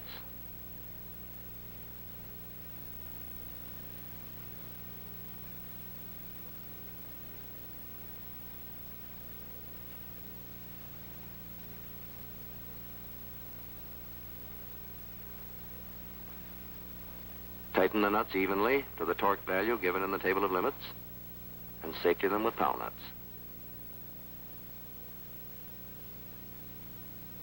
At this point, you can safety the oil screen to a gear case cover stud. However, do not safety the oil pressure relief valve cap at this time, as a final adjustment will be made when you run in the engine. Now turn the engine upside down so you can get at the oil sump opening.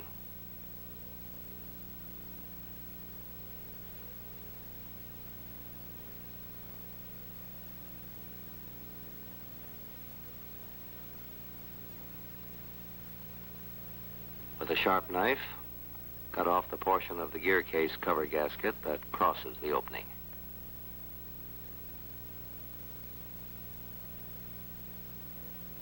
Be sure not to let any of the gasket material drop into the case.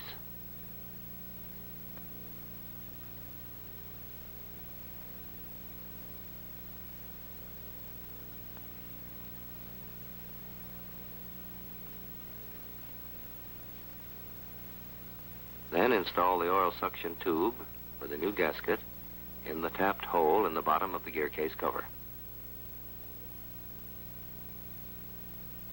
Screw it in and tighten it with a wrench.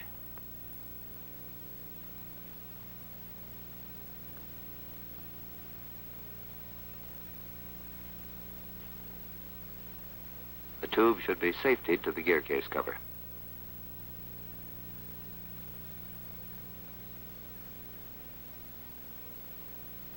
Put a new gasket for the oil sump on the mounting studs.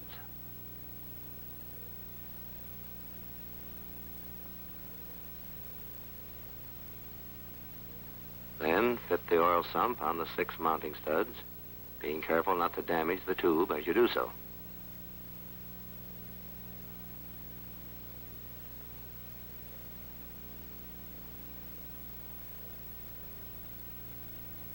Reinstall the nuts and safety them.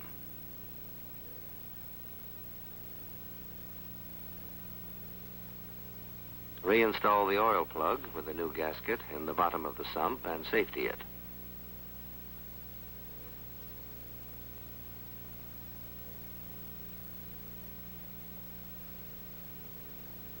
Now you can remove the connections that you use to hold the tappets in place and rotate the engine to a position convenient for installing the hydraulic plungers.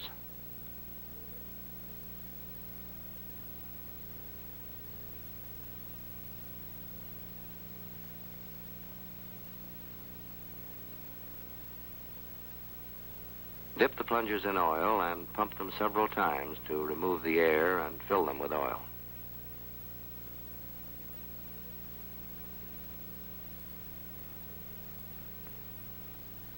Insert the units, tube end first, in the cam follower body. Then insert the tappet cups.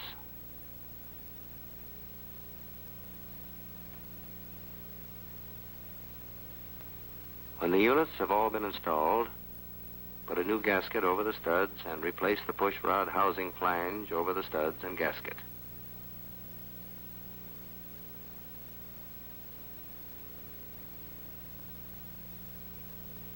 Install the nuts and safety them with pal nuts.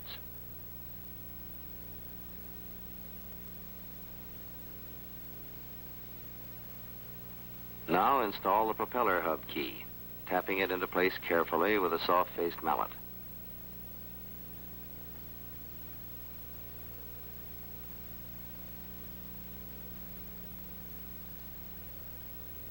You're ready now to install the pistons and cylinders. When they're all in place, reinstall all the spark plugs and reconnect the ignition wires. Check the timing of the valves, referring to your engine manual for opening and closing points. And finally, with the engine reinstalled on the airplane, mount the 2 magnetos and time them to the engine.